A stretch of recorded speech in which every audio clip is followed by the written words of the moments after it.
जय श्री राधे कृष्ण। आप सभी का हमारे YouTube चैनल पे बहुत बहुत स्वागत है।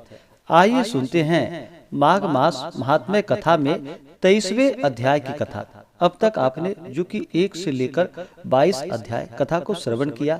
अगर आपने अब तक पिछले अध्याय कथा को नहीं सुना हो तो हमारे चैनल पे माघ मास महात्म्य के नाम से प्लेलिस्ट बनाया गया है, आप वहां से जा करके कथा को श्रवण कर सकते हैं।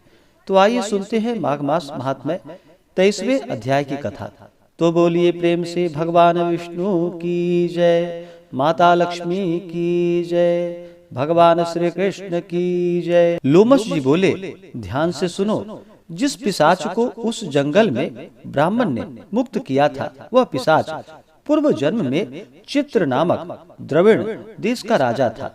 वह चंद्र वंश में उत्पन्न हुआ था। वह बड़ा वीर, सत्यपरायण तथा श्रोतकर्म पुरोहितों को अगवा करके किया करता था। वह दक्षिण समुद्र के तटस्थ प्रजा का पालन करता था।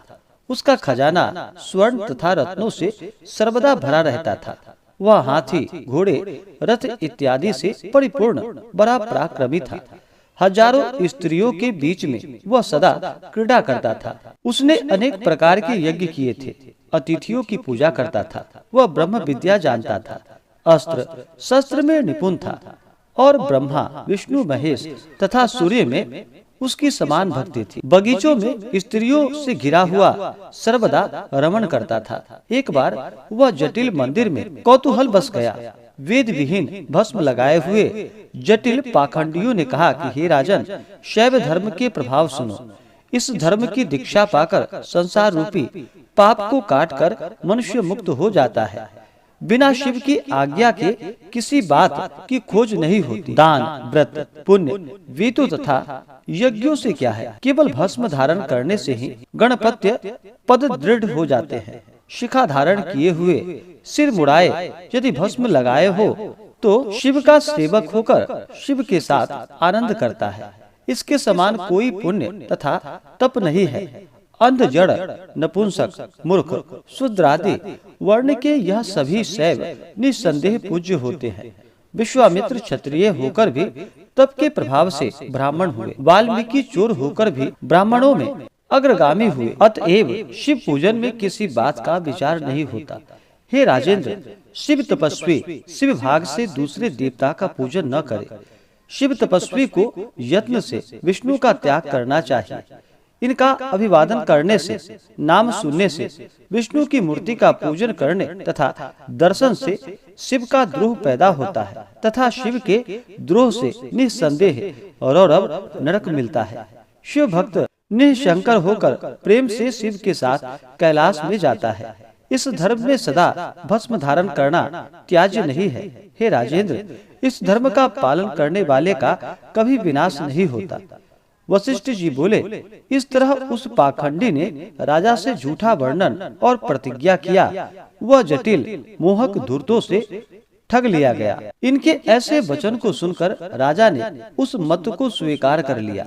वैदिक कर्म छोड़ ब्राह्मण स्मृति, वेद और विष्णु की बुराई करने लगा और वैष्णवों से द्वेष करने लगा। नारायण का भजन जो लोग करते थे उसको सदा दुख देने लगा तथा मार भी डालता था। पाखंडी धर्म का आश्रित होकर उस राजा ने वैदिक कर्म तथा व्रत दान आदि बंद कर दिया। वह अन्याय से दंड देता तथा भय व क्रोध से भरा रहता। वह प्रतिदिन हजारों स्त्रियों के बीच में काम क्रीड़ा करते हुए गुरु और पुरोहित के कहे वाक्यों के विपरीत चलने लगा। इन जटिल धूर्तों के वचनों में आकर वह इनको गांव, हाथी, घोड़े, स्वर्ण, रत्न और आभूषण देने लगा और इनके कहे के अनुसार समस्त शरीर में भस्म लगाए और मस्तक पर त्रिपुंड तथा जटा धारण किए रहता था। उसके डर से वैष्णव ब्राह्मण प्रजा उस देश से निकलकर दूसरे देश में जा बसे। जो कुछ बचे जटाधारी और त्रिपुंडधारी हो गए। उस नगर में यज्ञ, पितरों का तर्पण, देवता तथा भगवान हरि का पूजन कोई नहीं करता था और बची हुई सभी प्रजा विष्णु से ईर्षा करने लगी। शैव ने विष्णु मंदिरों को उखाड़ डाले तथा सब मूर्तियों को तोड़ डाले।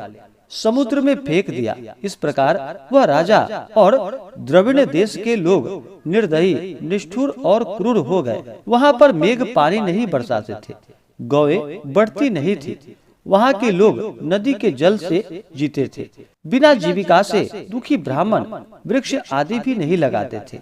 इन सबको राजा को कर देना पड़ता था। प्रजा अन्न की खराबी को न बताकर सरा अन्न भी व्यवहार में लाती थी। आचार विचार से रहित वह राजा का रूप होकर प्रजा पर शासन करता था। कालांतर में उस राजा की मृत्यु हो गई और उसकी अंत्येष्टि क्रिया वेद विधि से नहीं हुई। यमदूत उस राजा को लोहे की कील वाले राह से, जहाँ सूर्य की किरणें तप रही थी, वृक्षों की छाया नहीं थी, जो अग्नि की ज्वाला से परिपूर्ण था, उस राह से ले गए।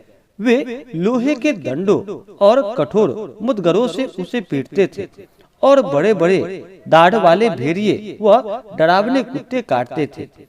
वह दूसरे पापी मनुष्यों की चिल्लाहट सुनता था। इस प्रकार यमदूत उसे लेकर अति भयंकर यमलोक में पहुंच गए।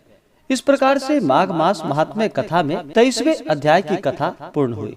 तो बोलिए प्रेम से भगवान विष्णु की जय, माता लक्ष्मी की जय, भगवान श्री कृष्ण की जय। तो आशा करता हूँ कि जानकारी आपको अच्छा लगा हो। आगे के अध्याय को सुनने के लिए हमारे चैनल पे अगर आप नए हैं तो चैनल को लाल बटन दबा करके सब्सक्राइब करें, साथ में बेल आइकन घंटी को दबाएं ताकि मेरे वीडियो का नोटिफिकेशन आपको समय से मिलता रहे।